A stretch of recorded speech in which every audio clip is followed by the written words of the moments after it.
Hello, good morning and welcome back to the Football Terrace. I hope you're all doing wonderfully well on this beautiful, beautiful summer's day. We're here to talk about the Paulo Dybala situation, the movements forward over the past 12 to 24 hours, and of course to gauge your viewpoints and opinions. We are one of the biggest and one of the most viewed neutral football channels on the planet. We have fans from Man United, of course, but there are rivals from the Premier League and abroad that get involved in these chats as well. And everybody's opinions and everybody's viewpoints here are very, very valued. So respect what each other have got to say in the chat for us. I've seen a little bit of a few little argy-bargies today in there because, of course, rivals want this Dybala deal to fall through, and a lot of United fans are desperate for it to happen. But let's try our best to remain as respectful at all times. Good morning to you, Billy T. I hope you are well. Now, the first big update on this situation, because there are a few to discuss in detail, is that Dybala has just landed in the past hour back in Turin. He is going to have conversations with Maurizio Sarri. Now, there are people challenging this, saying, well, Sarri isn't going to make the decision over the sale of the player. And although I understand that, it's the chief executive that will do that at Juve. Dybala wants to have a conversation surrounding his involvement next season in the Juve team. Now, we spoke about this yesterday, we spoke about it this morning, but I will reiterate it for anybody that hasn't seen this.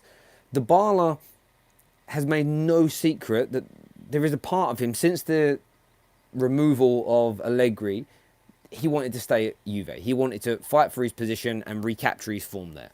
Now, that sounds like a negative for Man United, and it very well could be if indeed Sarri tells him, well, actually, this is your role next year, and if Dybala is accepting of it, it may end this potential swap deal. That could happen.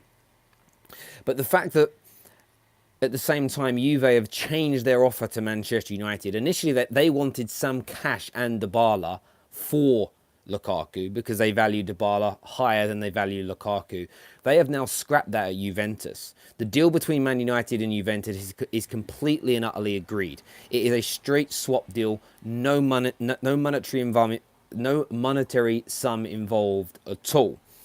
So this has to go. This is where I think these talks may not be what Dybala wants to hear as such, or from the other angle and the other viewpoint, they could very much be the final nail in the coffin in his, for his career at Juve, and be exactly what Man United want to hear. Because if Sarri tells him straight, you are going to be on the peripheries, you're going to be on the edge, you're going to be a fringe squad player, you're not in my thoughts, I want these players in, this is how we're going to play, you're not involved, that should be what makes up his mind. Because at the same time as all of this, United and Juve have agreed their deal, he will be told that. Man United have agreed to meet his wage demands. They've also agreed to not include a non-Champions League qualification clause in his contract. They've offered him everything that him and his agent have said they would need to go to Man United. So there is genuine interest from Dybala to go to Manchester United. His first choice would be to stay at Juve. Now, rivals will use that, and I'm not scared to talk about it because rivals will use that as, oh, he doesn't really want to come to your football club. Well, no. Let's just give you an example away from Man United. If Liverpool guaranteed first-team football to Nicolas Pepe, he wouldn't have chosen Arsenal over Liverpool.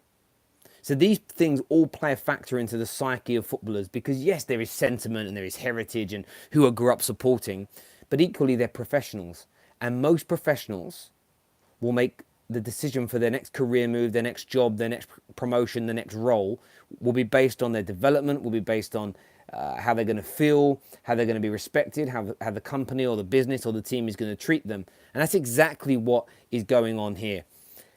Dybala wants to make sure that he is making the best decision for himself. So, of course, he has to speak to Maurizio Sarri, he has to speak to Juve to hear it from the horse's mouth around exactly what their plans are for him next year. If it doesn't meet his standards and his requirements, he will join Manchester United.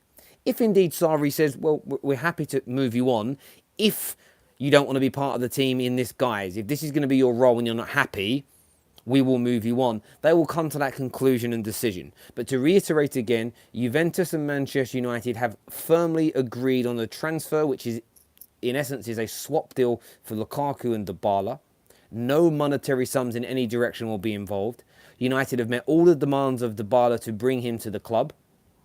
It is now simply down to these conversations that are happening in and around now in Turin between Maurizio Sarri and Dybala. Then Dybala makes up his mind around what he is going to do next. I want to jump into your viewpoints and opinions on this. I want to hear from you. I want to know what you think about this. Will he pick United? Will he pick to stay at Juve? If he comes, where do you think he'll fit in? Are you happy with the amount of money that he's going to be getting paid? I want all your viewpoints. I want all your opinions on that. Before we go any further, though, please... The train's just bibbing his horn, just as I'm about to speak. Do me a big favour and smash that like button. Please hit the share button as well. And a huge shout out to our channel sponsors, the Football Index.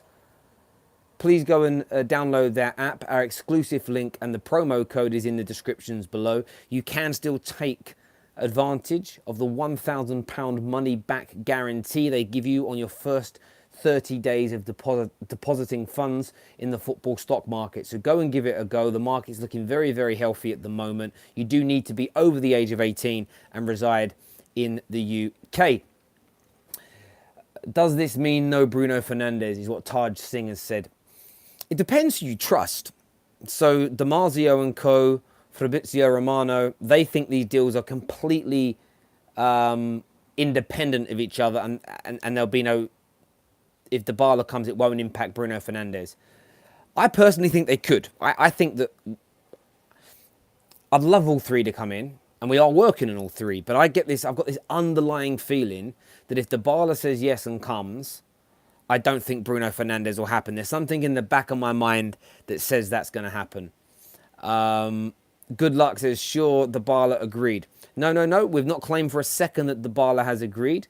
We have said that, read the title, Juve and Man United have come to an agreement. The player still needs to decide. However, Man United have done everything in their power to attract the player to the club. Terry, is there any way I can contact you to get my old account unmuted? Yeah, message me on Twitter. Direct message me and we'll see what we can do. Depends why you were muted. I don't know what you said or done. Dybala could be asking for £350,000 a week. And I'm glad you brought that up. I'm glad you brought up the wage demands of Dybala. I'll tell you why. I tweeted about this earlier.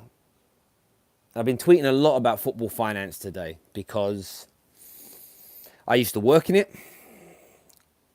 And I think it's imperative that football fans understand exactly what goes on and how the economic system within football works. In fact, it isn't too dissimilar to normal business, but of course, there are different measurements and there are different factors that increase the valuations of football clubs, the valuations of players, and all sorts of things there. The enterprise value, especially. One of the biggest contributing factors that increases the price of players is what they call sporting potential. Now, the potential for Manchester United to get better via signing Dybala is huge. The potential is huge. Doesn't mean it will be realised. Doesn't mean it will happen. But potential is there for Man United to improve and become a bigger and better team. Because of the profits that United already make, because of the revenue that they make, because of the broadcasting rights they have, the sponsorship levels they have, the popularity globally they have, especially on social media, if that sporting potential is realised, and Dybala is a big part of that, revenues at Manchester United will increase considerably increase. Because of that potential, from a sporting perspective, for the club to now have better quality players, in turn to improve on the football pitch, to yield better results, which in turn makes you more money, these players that are part of that potential request more money. The clubs generally that are selling you these players also know you might make more money from them in the future, so they increase the premium of the player that they are disposing of or selling to you. So in this case, one, he knows this for a fact, Dybala. He is a direct replacement for Lukaku, who is only earning £60,000, £70,000 a week less than he has demanded. He's valued higher by both clubs than Lukaku. Example being, Juve wanted initially Man United to give them some cash and Lukaku for Dybala. Juve have now decided, no, it's fine. We value Dybala as a much better asset, but we want to move him on because we've got to do this for squad reasons. So both Man United and Juve value Dybala as a better player than Lukaku in terms of the monetary sums, right? And it isn't about him being better for Juve, it's about the systems. They've got other people that are going to play in Dybala's situation. So Dybala knows he's considered by the clubs to be a better player, and he's the direct replacement. You then factor in the sporting potential and the ability for Man United to increase their revenues and their profitability as a direct result of signing somebody like Dybala. Of course he's going to ask for that kind of money. It makes no sense for him to come in and accept a contract that's 50% less than what Lukaku was already being paid. When you're the replacement for Lukaku, you're considered by most to be a better player, and then you factor in the other key areas that make transfers for football, transfer fees for players even greater. So I hope that makes sense in what I'm saying there, and I think that I've spoke all summer about the football club managing its wage structure and managing its wage bills. And again, people throw in, well, Alexis Sanchez, he's on huge wages, and it didn't work. Alexis Sanchez changed his mind about joining Manchester City because of the wages United offered him. This is a very different situation. This is a player who is willing to come and play for Man United. These are his demands, like any professional would put in. But it's not as if he's on the medical table of Inter Milan or the medical table of Paris Saint-Germain, and United have come in with a crazy offer for him at the last minute and he's turned his head. It's a very different situation, and I think it's very deliberately obtuse and very disingenuous for people to suggest that they are the two same things when there is a clear, there's a differential which is as clear as day. Bring in Harry and Bruno and I will be happy is what Chong Lee says. Is it me, or is Dybala more suited to Sarri's system than Lukaku? Sean, bruv, I agree with you on that. I completely and utterly agree with you on that. If I was Woodward & Co, I wouldn't be challenging that one. That's a bit like doing somebody out of a sale. If someone comes to buy a car from you and they're telling you they really want car A, but when they tell you all their requirements for a car B would be better, but car A is going to make you more money. I'd be like, look, you point out the differences, but are you sure you want car A? Yes, great, take the money, go. It's your decision if you want to get a lesser player. Dear Terry, where do you think Dybala would play? I'm thinking he's as a right wing with Rashford as the number 9.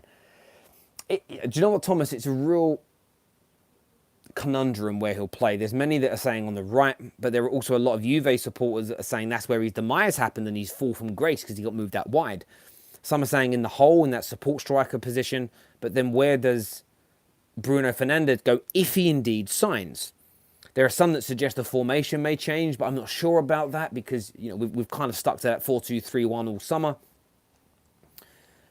It's going to be a real interesting one. Also, you do need strength in depth. There is going to be a lot of games for Man United with the Europa League this year, so rotation will be key. And who knows? This team needs to then find itself and gel together. But there's a number of players, positions that he can play where he would improve us from what we already have. There's no doubt about it. Let's do a few more of these comments here. What about a Cardi-Dybala swap deal? Yeah, I've heard the potentials for that. I've heard that Inter may try and do something along those lines. I just don't know. I've seen muted information about that, but I suppose it is plausible. Do a few more of these comments. Terry, a front three of Rashford, Martial and Dybala is unstoppable. I get where you're coming from with that. Surely if Dybala's representatives are already in London negotiating means Dybala is considering the move. Danny Tarr, listen, sometimes logic is absolutely lost on haters and on people trying to banter. I'm not saying that Dybala all summer has had this dream of playing at Man United, playing for Ole Gunnar Solskjaer, but he's a professional, and this is so different from a player like we've said with Alexis Sanchez that was literally dying for the move to Man City, then changed his mind for money at the last moment, as an example. It's very different from someone like Angel Di Maria that had no desires to join Man United, but nobody else was prepared to pay the money for him. So I'll go there then. This is Dybala basically saying, I'm very happy to go to Manchester United. It's a historic club. They're going to pay me what I want. They're giving me a guaranteed first team position. But I do love being in Italy. I've been here for many, many years. I love playing at Juventus. I want to see and get it from the horse's mouth their plans for me next year. Because if it's going to be detrimental to my career, of course I'm going to make the move. That then gives Dybala, if he does leave, a clean, fresh start at Man United. He knows exactly why he's leaving. Yes, he's being paid well for it, but he deserves to be because of everything we spoke about a little bit earlier. And on top of that, I think you're going to get a player with a bit between his teeth. He's going to go and prove Sarri and Juventus and a lot of people wrong. So, of course he's interested. His agent would have just picked up the phone and had a phone. The fact they're in the Manchester United London offices discussing and debating this deal, or they have been, I think that's done now. Of course it suggests that he's interested in coming. And at the same time, Juve have changed their offer now in the last 24 hours. And rather than Man United paying them some cash and swapping Lukaku, it appears Juve are so desperate to get this deal done, they're prepared to take a loss. They are prepared to take a loss to get Dybala out and to get Lukaku in. Now, I can't tell you how logical or not that is. It doesn't really make much sense to me because I think Dybala is a better player. But United here are getting a considerably better player that's going to fit our system better. And on this little individual transaction, we're actually going to make a bit of a profit on it. Because you're talking about a £90 million rated player for about a £75 million player. Meaning that United, of course, are getting a lot of bang for their buck. They really are. Danny Tarr also says, people need to realise Dybala and Bruno Fernandes are different players. If we can get both, we should instead of one or the other. Yeah, I agree. I don't think they're the same type of player at all. One's an attacking midfielder, the other is a forward. So they literally... but the problem is people think attacking midfielder number 10. People think support striker, they think number 10. They behave different, they operate different, they play different. Their attributes are different. Where they sit on the pitch is going to be key. But I've got this feeling that what Ollie wants to create is almost this front four that are interchangeable, that are fluid, that are versatile. I think he wants to have that movement and motion, very much like Man United in 2008 with Ronaldo, Tevez and Rooney. It was majestic, it was brilliant.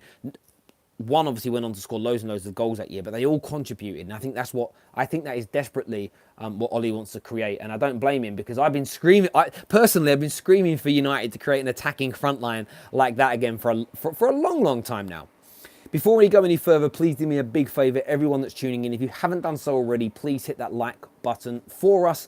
And of course, check out our title sponsors. Their application is available to download in the description below, the Football Index. If you want to get involved in the football stock market and potentially make yourself some money, use our promo code, the Football Terrace, and get yourself signed up. Comment here from DJ Random, who says, Dybala is not going to come to United. I don't see it happening. Listen, and you may end up being right in terms of him not arriving at the club. But the kind of, if you break down what you're saying and you look at your language that you're using, you don't see it happening. He sent his agent to the UK to negotiate. He is interested. The only stumbling block for Manchester United is him being told face-to-face exactly the plans that Juve have for him next year. If Dybala's happy to be at Juve and be a bit part player and to fight for his place in the team, it's all credit to him. It's all credit to him to show that determination. But if he feels actually it's going to be detrimental to him, there are some players, for instance, who feel the best, without playing regular football, they can't really get into their stride. If that, for instance, is Dybala, he might look at what Maurizio Sarri says this afternoon and think, the best option for me is to move. He may not come to Man United as to your point, but to act like you can't see it happening at all, again, I think you're being deliberately obtuse, rude, and a little bit, trying to banter Man United a little bit there, because the fact he sent his agent all the way to England when a phone call would have sufficed if they're not that interested, the fact that he sent him says a lot. Damasio has a video of Dybala arriving in Torino. Yeah, I've seen that already. I watched that a little bit earlier. And I also saw someone comment saying, he's definitely not coming because he's smiling. And I'm like, mate, listen, because he's smiling, that means he's staying at Juve. And look, again, you could guess it right. But the man's probably smiling because he's a professional footballer. He's a multi-millionaire. He's living his childhood dream. Why would he not be smiling? And whatever happens in this, the win-win here for Dybala If he gets assurances from Sarri that make him happy to stay, he's happy because he likes being at Juve. If he doesn't, he's happy to come to Manchester United. This isn't about a player who categorically doesn't want to join Manchester United. That needs to be said. But it's just around, he has to make the best decision for himself. And I like the fact that he's not just making a quick snap of the fingers reaction. He's taking his time, it's being considered. He, of course, is doing his homework by sending his agent over. It makes sense. They haven't agreed a deal with Dybala. Leo, the title does not suggest that an agreement has been made with Dybala. The title tells you what is a fact, that Man United and Juventus have agreed a deal for the swap. That is done. That's what we've said. Nobody here has said an agreement between Man United and Dybala had been completed. So take your hate or your misinformation and jog on, son. Terry, if you could only sign one player, Maguire or Dybala, who would you pick? Oh, James, all day long, Maguire. The centre-back position is the most important for Manchester United. No doubt about that in my mind. That's who I would pick. United have all the money in the world. Leave Maguire and get Koulibaly. Listen, Kevin, that's you saying that. What if Koulibaly doesn't want to join? What are Man United meant to do? Not sign anybody? Think about it logically. Not everyone wants to come and play for Manchester United Football Club. Have you seen United's script, Terry? No. Terry, do you think United will sign a midfielder even though Dybala comes in? They're going to try to. They're trying to sign Bruno Fernandes. Dybala is not a midfielder. I think it makes no odds. Dybala, remember there was talk about Ben Yedder coming into the club. There was talk about Pepe coming into the club as Lukaku's replacement. Dybala is Lukaku's replacement. The Bruno Fernandes situation, the Longstaff situation, they are completely exclusive and separate deals. Terry, in quote marks, transfer rumour Fleurs is at it again. But in all seriousness, if United get Dybala and Maguire, I think they will be serious contenders this year. Now, Shed M Blues, look, I appreciate your comment there. When you say contenders, I think contenders for a top four position, yes. A much improved Manchester United, yes. Contenders to win the Europa League, absolutely. United will still be some way off catching Liverpool and Manchester City, in my very humble opinion, even with these signings, because those two teams are absolutely brilliant. Terry, love your streams. Keep up the good work. Thank you very much.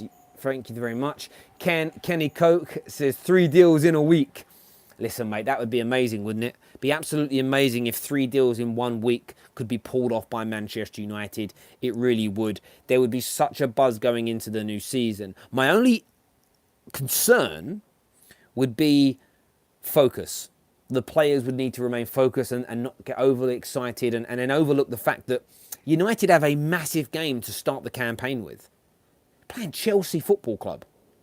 No mugs. Themselves with a new manager, with a young, vibrant, attacking. I watched Chelsea's pre-season game yesterday. They look sharp. The result is the result, but there was definitely sharpness and fitness and great intensity there. So I sort of sit there and think to myself, I would love all 3 signings to come in, but let's stay focused and prep for this game. That's the most important thing we can do. Shout out, I liked and subbed. Marley King, thank you very much for getting involved in the channel, my friend. I really do appreciate that. This is from Michael Dunn, one of the moderators, who says Leicester would need to replace Maguire if they let him go. It's why it's too late in the window to get it done. I think he stays at Leicester. Well, I was listening to TalkSport a little while ago, and I heard that... sorry, I thought I didn't hear a person running. I don't. I heard that United have given Leicester until Monday to respond to this £80 million bid that they have placed. I think Leicester have replacements lined up. I think Leicester have looked at a couple of players and they know who they would go in for. They have asking prices for that. They're just trying to get as much money as possible. I think all these deals will go down to deadline day. I think on deadline day, these deals are still possible. And I hate that. Do you know, it's an interesting one, right? I wish all our business was done 2 or 3 months ago. But there is something exceedingly exciting about having big deals pending on deadline day. That make that day, like for the last 4 or 5 years, I take it off work. I sit at home and I love it. I absolutely love the transfer window. It's amazing. If he signs, then in which position would you play him? We've already had that question. Support striker would be my number one option, but I think United are going to play with a very fluid, open, interchangeable attacking lineup, whether they go 4-3-3 or 4-2-3-1. And I think we'll see people playing in various positions. You say Liverpool and City are too far in front. I agree, but complacency. They need to freshen their squads and teams up. That's from Heath Newton H. Look, I don't think there'll be huge complacency at either City or Liverpool going into the season. Of course, you never quite know how a team is going to perform. And I'm basing this all on what we know of these clubs and what we know of these teams. We could be 5 games into the campaign and our minds can change. And that's one thing I shout out and push out hard when it comes to us here at the Football Terrace, is we're not about making outlandish claims and then spending a whole 12 months looking for confirmation bias, looking for bullshit, looking for lies, and twisting the truth to try and justify our own position. If I say at the beginning of the campaign, I think Liverpool are going to win the league, 10 games in, they're 15 points at the top, I'll say, yeah, I got that one wrong. They look awful. And then I'll change and temper my opinions. And that's what real men do. It's what real women do. It's what real adults do. It's what strong, secure people do, who are just not, who can admit when they got something wrong. And when you predict something, a prediction, there's no harm in being wrong. It's a damn prediction. Like, it's not like I've got inside knowledge. It isn't like I'm at the training camp at Melwood every single day and I know what Liverpool are doing. This is just based on what I know of them as a club. So that's it. Deal's not agreed, brother. Man United and Juve have agreed the deal. The deal isn't complete because they're waiting on Dybala's answer. But a deal between the two clubs is agreed. This is, for me, a cast iron fact. A cast iron fact that's been delivered to us from some of the most credible journalists and news outlets on the planet. Watching from Zambia, this is good content, Terry. Thank you very much. I do appreciate it. What else are we talking about here? Your attack could score 4 against anyone, but still concede 5. Yeah. Amir Khan FC. Great on the attack, but with a seriously weak chin. And that's why I've said already, for me, I would sacrifice the Bruno and Dybala signings today if it guaranteed us getting a centre-back, and a top-quality centre-back like Maguire. Watching from Nigeria, nice. What about Pogba leaving? It's all gone very quiet on that front. You know, there's a week. Is it a week today? Yeah, 1 week left to get for Real Madrid to get their offer in. It's going to cost them over £150 million. I don't see them doing it. I can't see them doing it. But let's watch this space. Let's see what happens. This channel is all about United. Not really, is it? I mean, the second in our top 5 most viewed videos on this channel, there is a there's us reviewing the Liverpool-Barcelona comeback. There's a story about Arsenal, and then there's a bit of a social media story about Goldbridge and DT and the fight thing. So that shows there. Secondly, Man United are the ones dominating this transfer window. Man United have got 3 of the biggest deals of the window, all in negotiations at the moment. So of course, I'm not going to come on here and talk about something that's nobody's that interested in. It's a waste of my time and yours. We are actually today, though, we released a Chelsea preview yesterday, we're releasing an Arsenal preview today, and we are talking about Kieran Tierney earlier on. So please make sure, Pepe and Arsenal. We did a Pepe and Arsenal video the other day. Adam Charles did it. Nearly 50,000 views. We did that. Why are we going to... Since Saturday, when the deal was agreed, although it hasn't been formally announced, what's the point of talking about a deal for a player that we know's done? We've seen him in an Arsenal shirt. Why would more content be made?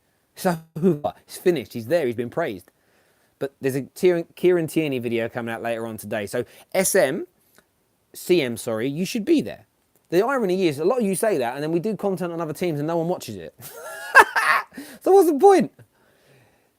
Terry, you don't need to explain. You've done the content already. Listen, now, Steve, I get that, but sometimes I do like to respond to some of these people just because it makes them look the way they do. He says, he come back, I get that, but every other video that comes up is about United. That's because United dominate the social media spectrum. It was released, the stat was released 2 years ago, so I don't know what it says now. But when it comes to tweets globally about the English Premier League, 60% of them were about Manchester United. And they can tell that because there's algorithms that you're able to search certain keywords and are able to look at that. So out of all 20 teams in the Premier League, 60% of tweets about the Premier League involved Man United's name or involved a topic about Manchester United. So that's why you'll see more Man United news out there than any other club, because they're the biggest in the world. That's it. What does this say? Watch from the house across the road. Oh, that'd be weird if somebody was that close watching. Love from India. Don't mean to sound negative, but I'm worried Woodward will fail to sign Maguire and Dybala. The only thing that Woodward has done wrong for me this summer is he's held back on putting big money offers in sooner. In terms of the Dybala situation, what we're told by Damasio is that he has made, he's accepted the demands of Dybala. So there we go. Terry, that's a nice council estate, nicest council estate I've ever seen. On that, so this is only about a year old. This complex. There's an element of truth in what you say, because I think most, if not all, like new housing complexes that get built, a certain percentage of the homes have to be given to the local authorities for social housing. So there are people here that are council tenants. Yeah, and they are nice places, but I've had enough of living in an apartment. I bought a house. I need the space. I've got too much stuff. Plus, I've got 2 kids. So there we go. Terry, best content around who's going to cover the holes left by Pogba and Dybala? It's a really, really good question. And I think that the likes of Scott McTominay will do that. I think that Fred has the opportunity to go in there and do that as well. But when you say holes, tell me what you mean exactly so that I can maybe understand it a little bit better. Without Man United's worldwide fan base, there would be no TV deals for the Premiership. Yeah, Man United and I think Liverpool and even Arsenal, they all contribute to that massively, and Chelsea are growing. But you see that those 3 are the biggest 3 outside of the UK by the sheer numbers that they get for attendances in whatever country they go to for pre-season, wherever they go to for major finals of tournaments if they're European based. Yeah, without Manchester United, that most certainly is, that is very, very true. There's no doubt about that. Let's do a couple more comments here. It says, I seriously want all the 3 to come, Dybala, Maguire and Bruno, then we will be unstoppable, is what Grace thinks. Yeah, listen, if we get all 3, I am going to be psyched. There is no doubt about it. I'm going to be hugely, hugely psyched. Surely being a United supporter, the news on this channel should be biased towards United. I can't understand the complaints. Listen, we've got, like, Adam Charles is doing, as the season begins, 2 or 3 videos a week on Arsenal. I've actually there was a Liverpool fan I spoke to about doing content for us on Liverpool 2 or 3 times a week. But she decided to go to another channel instead, which is absolutely fine.